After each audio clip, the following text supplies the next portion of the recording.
مبارک ہے وہ جس کی خطا بخشی گئی اور جس کا گناہ ڈھانکا گیا۔ مبارک ہے وہ آدمی جس کی بدکاری کو خداوند حساب میں نہیں لاتا اور جس کے دل میں مکر نہیں۔ جب میں خاموش رہا تو دن بھر کے کراہنے سے میری ہڈیاں گھل گئیں، کیونکہ تیرا ہاتھ رات دن مجھ پر بھاری تھا۔ میری تراوت گرمیوں کی خشکی سے بدل گئی۔ میں نے تیرے حضور اپنے گناہوں کو مان لیا اور اپنی بدکاری کو نہ چھپایا۔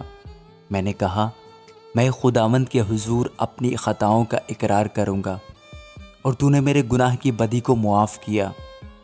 اس لیے ہر دیندار تجھ سے ایسے وقت میں دعا کرے جب تو مل سکتا ہے، یقیناً جب سیلاب آئے تو اس تک نہیں پہنچے گا۔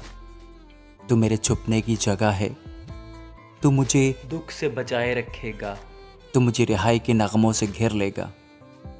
میں تجھے تعلیم دوں گا اور جس راہ پر تجھے چلنا ہوگا تجھے بتاؤں گا۔ میں تجھے صلاح دوں گا، میری نظر تجھ پر ہوگی۔